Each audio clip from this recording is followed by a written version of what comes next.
Mas o Maravilha. Luiz Portinho quer começar primeiro? Não, vai tu. A ideia é justamente essa, que seja rápida, né? 30 minutos ali para ficar aquele gostinho de quero mais, né? Até porque Ah, eu, quando é eu, eu fiz, 30 minutos é eu fiz rapidinho e 6 perguntas aqui. Se ele conseguir responder em 30, tudo bem. Então vai vamos lá, lá. deixa com Primeira vocês aí. pergunta. Primeira pergunta. Quais são as principais diferenças? Venezuela, vamos começar com Venezuela.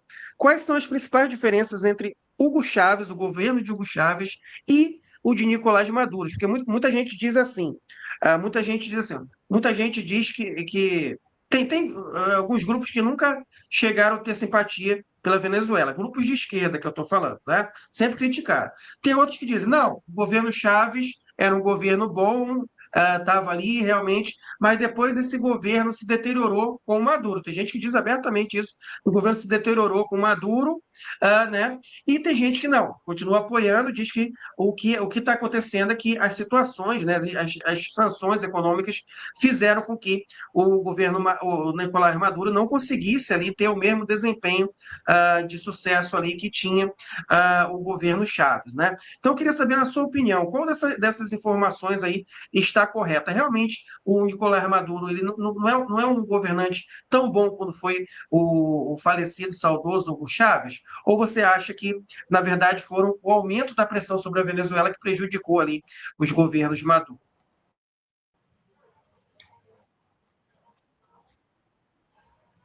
Meu companheiro Eduardo, Portinho e todos, todo o processo de transformação de uma sociedade, ele não depende de uma pessoa. A liderança principal, ela cumpre um papel. Nós não podemos esquecer o que os Estados Unidos, a direita e até setores confusos, eu vou usar esse termo, diziam que se Fidel morresse, Cuba caía. E Fidel se transformou no povo cubano. E Venezuela não é diferente. O processo venezuelano ele não começou com Hugo Chávez. A Venezuela é um dos poucos países que tem uma trajetória desde antes de Bolívar de luta por sua libertação, por sua soberania, pelos direitos do povo. Com a vitória de Hugo Chávez em 98, início do governo, a primeira ação foi a realização de uma Assembleia Nacional Constituinte, e sempre voltado com um processo dedicado à organização, à mobilização e em busca da unidade do povo venezuelano, o que também Bolívar fez. Maduro não é diferente. Eu, infelizmente, não tive o privilégio de participar de reuniões com Hugo Chávez, mas com Maduro eu participei de várias reuniões de número pequenos de pessoas e reuniões de 100 pessoas, de 1.000 pessoas, mas várias. E a compreensão política do processo histórico de construção da Revolução Bolivariana, Hugo Chávez iniciou, mas Maduro dá continuidade. O que primeiro a gente tem que entender que Hugo Chávez, o câncer que matou Hugo Chávez foi um câncer fulminante.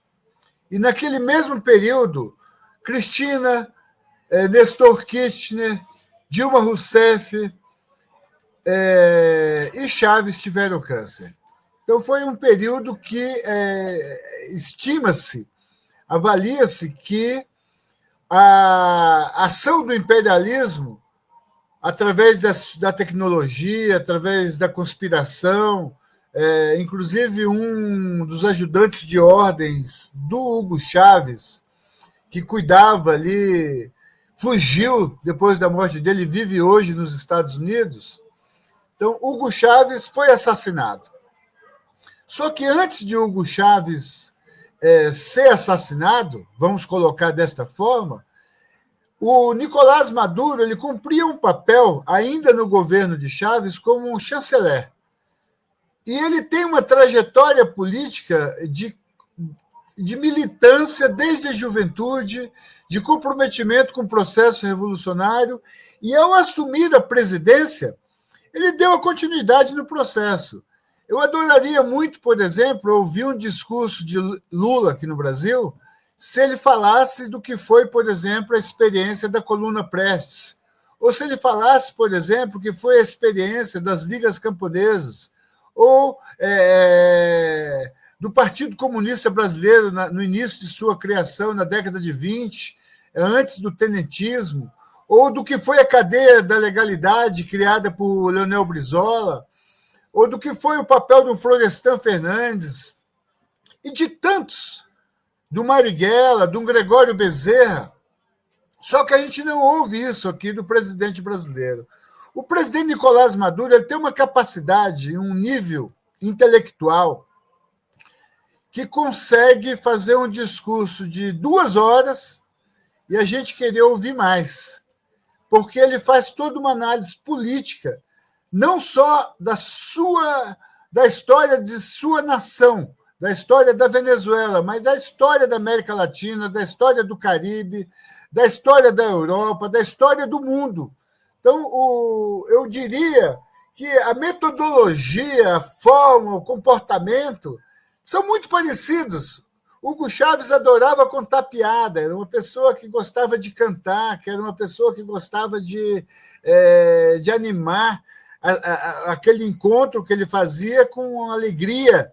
O Maduro faz a mesma coisa. Nicolás Maduro, ele não somente teve a capacidade de derrotar, por exemplo, as guarimbas em 2018, de derrotar o aprofundamento do bloqueio imposto pelos Estados Unidos, de derrotar o autoproclamado presidente, que, para se ter uma ideia, em 2019, janeiro, fevereiro, 50 países, em questão de 2 dias, reconheceram Juan Guaidó como presidente da Venezuela. Foi criado o Grupo de Lima, que teve um papel de sabotagem, de agressão, de propaganda intensa, sem falar do papel desenvolvido pelas big techs, pelas plataformas que até hoje sustenta uma Venezuela fictícia, uma Venezuela que não é real, ao ponto de que o Bolsonaro aqui dizia que o povo venezuelano comia cachorro. Então, a Venezuela real, Nicolás Maduro consegue sintetizar, assim como Chávez sintetizou, assim como Fidel Castro sintetizou.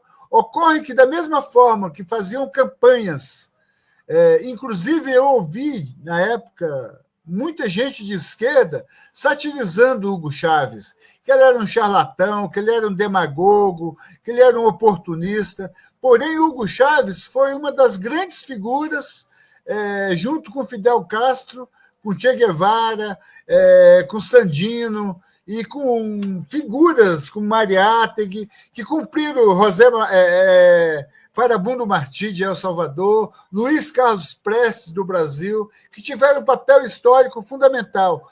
E Nicolás Maduro dá continuidade nesse processo. Nicolás Maduro ele enfrentou um dos momentos mais difíceis da Venezuela, porque Hugo Chávez foi sequestrado em 2002.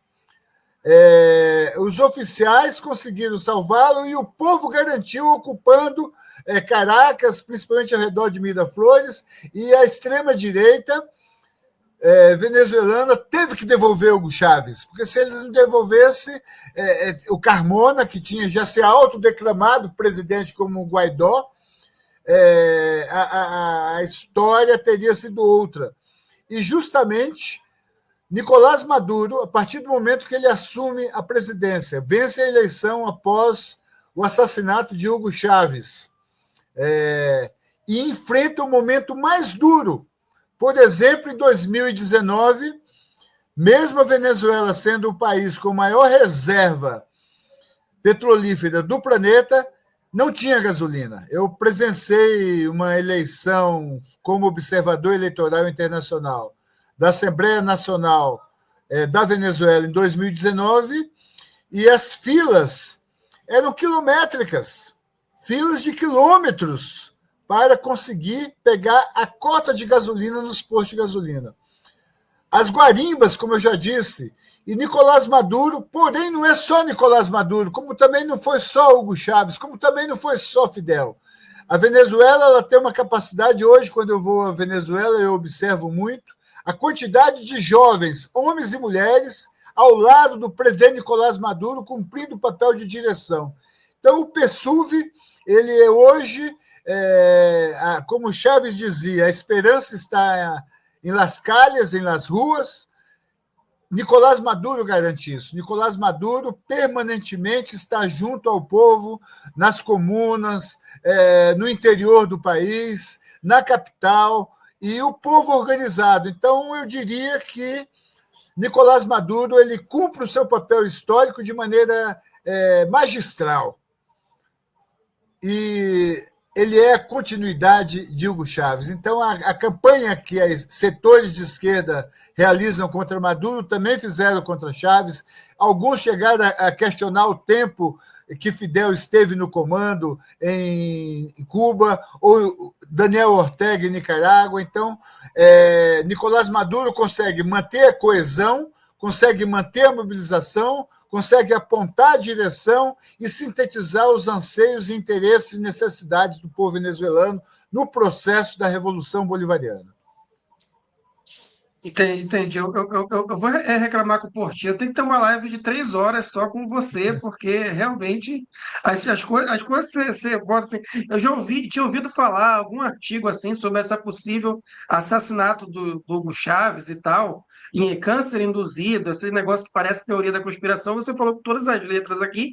Eu queria que só rapidinho, antes de a gente ir para a segunda pergunta, que você. Antes, Eduardo, Pode falar. depois de você partir para a segunda pergunta, o Venezuela vai ter, dia 27 de abril, eleições para governadores e deputados. Serão eleitos 277 deputados e 24 governadores, bem como está em processo de mobilização para fazer uma Assembleia Nacional Constituinte, para discutir o Estado, justamente o processo que se debate hoje, qual o papel do Estado no processo revolucionário. Nós temos Cuba com uma transformação, nós temos Nicarágua com transformações, e a Venezuela também está entrando nesse processo. Então, eu só diria isso como um ponto de informações que deveremos oportunamente debater. Assembleia Nacional Constituinte na Venezuela, a eleição para governadores e deputados, ou seja, desde 99 até hoje, foram 31 eleições. Alguns questionam, é o democratismo, mas não, é um processo que educa, o que a esquerda brasileira não faz. A esquerda brasileira reproduziu a prática da direita, formando clientela, utilizando as emendas parlamentares. A Venezuela faz o contrário, organiza o povo no processo eleitoral, debate as questões políticas e ideológicas. Então, este ano a Venezuela vai ter profundas transformações buscando avançar na Revolução Bolivariana. Inclusive, professor, a coisa que mais me dá agonia é ver companheiros pessoais meus, até que eu converso, né? Que eu tenho certeza que essas pessoas são de esquerda, mas elas caíram nessa ladainha de que a Venezuela é uma ditadura, de que o Maduro é um ditador. É realmente muito difícil. Dá uma agonia isso, né? Inclusive, eu queria só o pessoal está perguntando se o retrato lá atrás é do Hugo Chaves, né? Eu estou enxergando bem, é o Hugo Chaves lá atrás. Hugo Chaves. Hugo Só Chaves, sei que está Fidel, escrito, né? Tem alguma mensagem escrita? Vitor Parra, Lênin, Che Guevara, os nossos referenciais.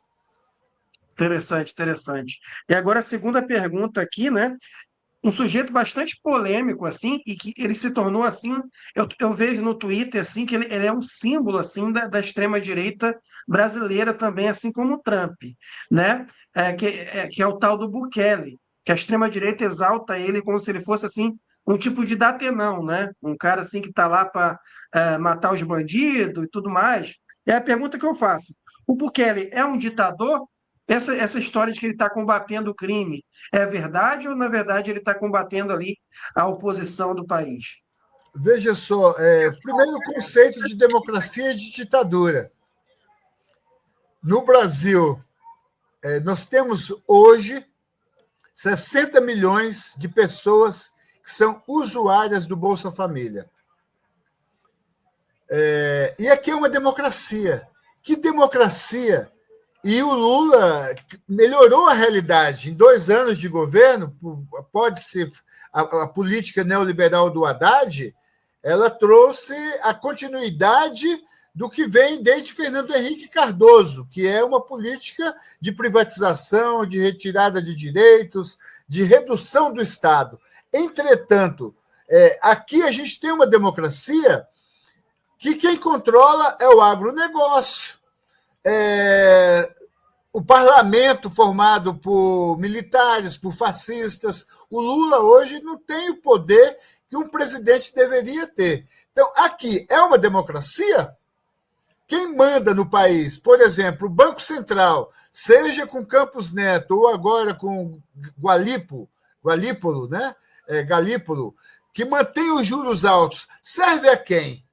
É uma democracia? Então, Bukele, ele é mesma coisa Nicolás Maduro. Nicolás Maduro, ele se sustenta no povo. Quem garante o governo de Nicolás Maduro é o povo organizado e mobilizado.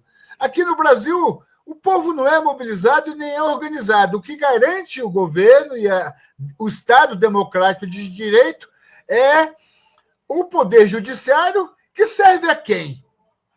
Ou o grande capital, que serve a quem? Bukele, ele é a origem de Bukele, né? Ele foi ligado à Frente Farabundo Martí, na juventude, num processo que a Frente Farabundo Martí, na década de 80, ela foi quase dizimada. Inclusive, é bom lembrar que o Edmundo Gonzalez, que foi candidato a presidente na Venezuela, foi um dos responsáveis pelo assassinato de Dom Oscar Romero, em El Salvador.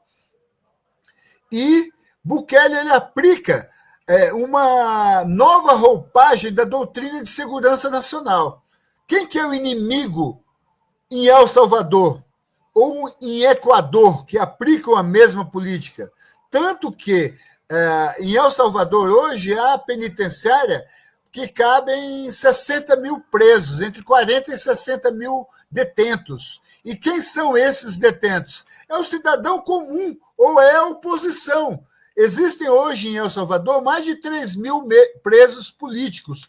Presos políticos que são ligados a sindicatos, que são ligados ao movimento camponês, que são ligados ao movimento indígena, que são ligados a partidos como a Frente Farabundo Martí, que é a oposição ao governo. Porém, qual a política que o Bukele utiliza? Da perseguição, de que o inimigo é o próprio povo. As forças militares e armadas de El Salvador, ela atua única e exclusivamente, assim como atuou a ditadura do Brasil na década de 64 e 85. A doutrina de segurança nacional renovada, que é uma doutrina que coloca que o inimigo é interno. Então, ele cumpre um papel de ataque, de perseguição, de provocar prisões de maneiras arbitrárias, ilegais, de uma maneira ilegal, contra o próprio povo. Então, Bukele, ele é um fascista. Bukele é um modelo desses governantes que, como Noboa, em Equador, que tem como inimigo o povo. E quem sustenta essa política? O Comando Sul, os Estados Unidos, que, inclusive, treina os seus militares, os seus oficiais, e define as políticas de perseguição e de repressão e de detenção a milhares de pessoas. Uma manifestação popular de estudantes em El Salvador, os estudantes vão presos e vão para a prisão sem julgamento.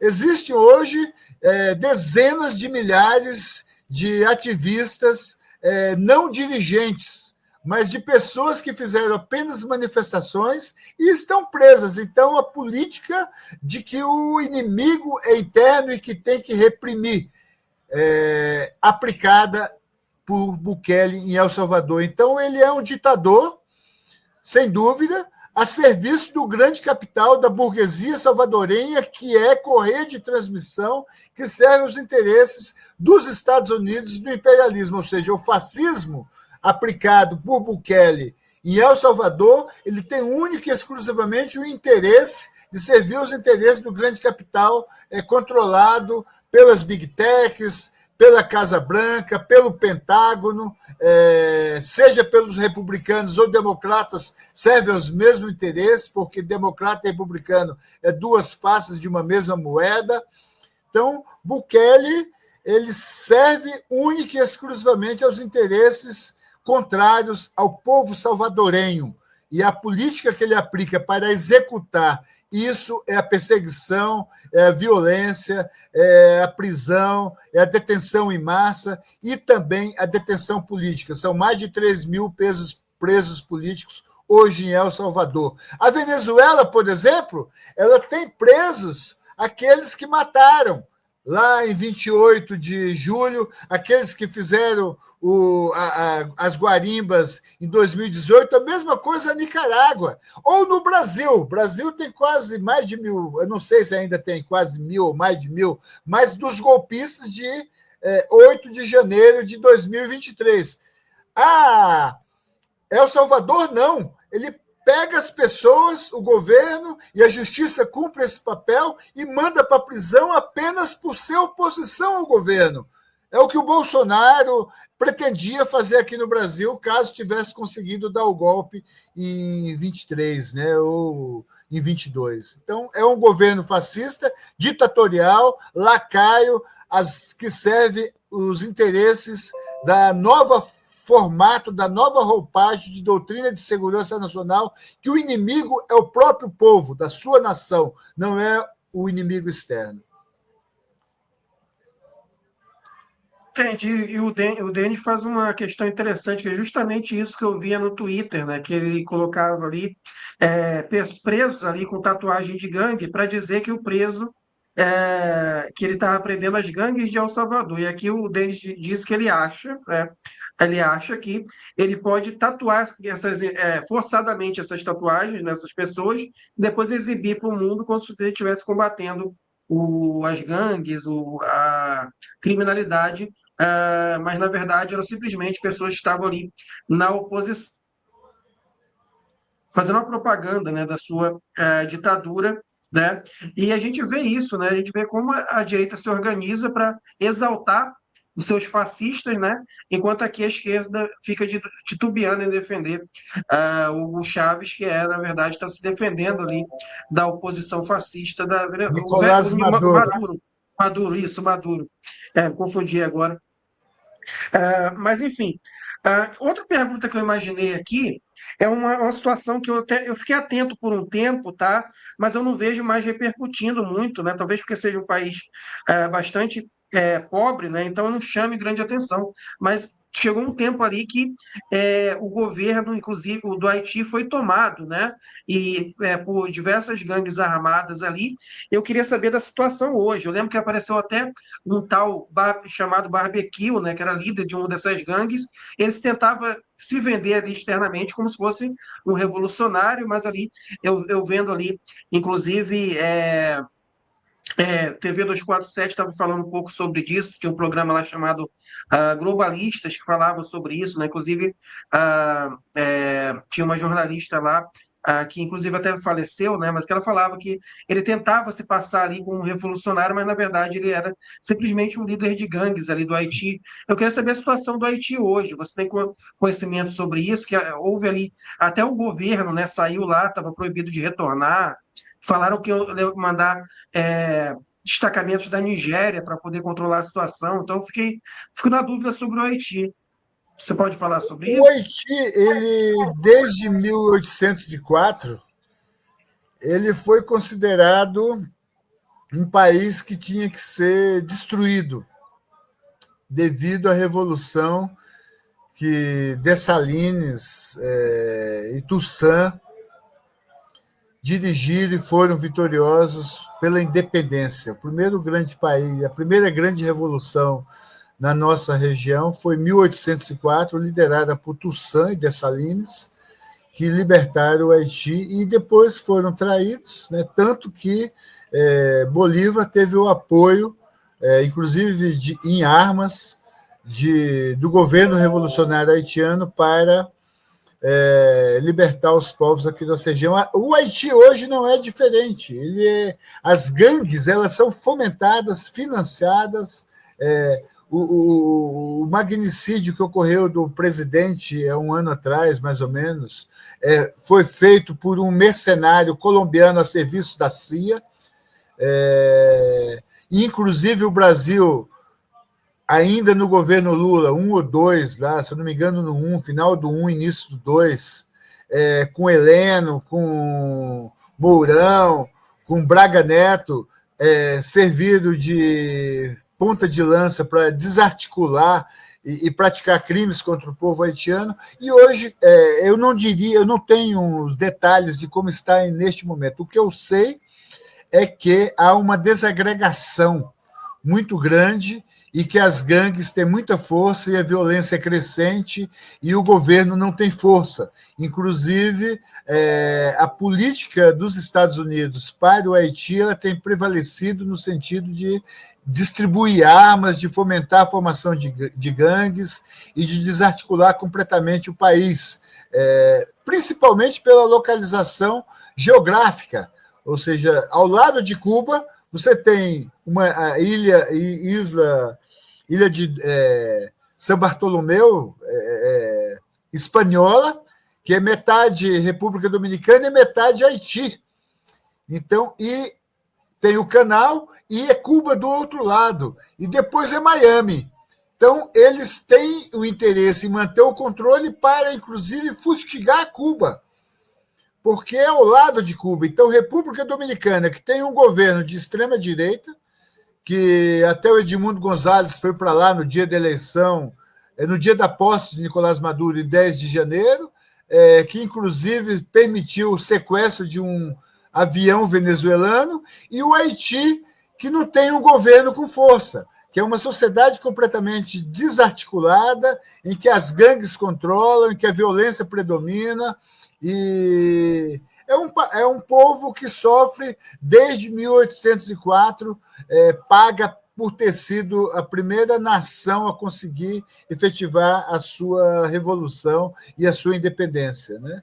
Então, eu diria assim, eu vou ficar devendo mais detalhes, eu me comprometo eu tenho, inclusive, a gente tem amigos no Haiti, que a gente atua juntos através do Comitê Anti-Imperialista General Abreu e Lima, que a gente mantém contatos sempre, quantas vezes já estivemos aqui na Embaixada do Haiti, denunciando a violência, denunciando os Estados Unidos e pedindo efetivamente que o povo haitiano seja respeitado. Então, eu vou ficar devendo os detalhes maiores, mas o conflito interno secular de desagregação e de fomento pelos Estados Unidos para a divisão e para a violência permanece.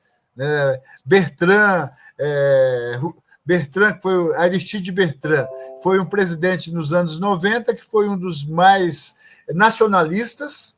Ele foi golpeado, foi exilado, e nunca mais se teve um outro governo como foi Aristide Bertrand na primeira metade da década de 90, que de fato teve um compromisso para efetivar a soberania e dar dignidade ao povo haitiano. Sempre tem sido governos lacaios, serviçais, e que cumprem as ordens dos gringos, dos Yankees.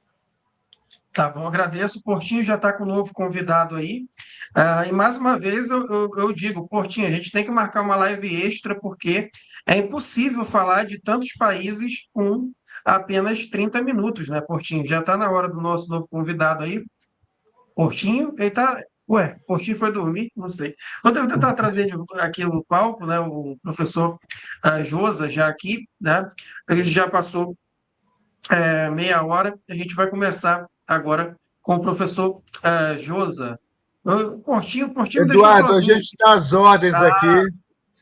Pedro, entrei para dar um tchau falando. pro Tim, um oi pro Josa. Hoje eu tô só dando oi e tchau aqui, ó. Tô deixando o Eduardo Lima tomar conta de vez aqui. O programa é dele, né?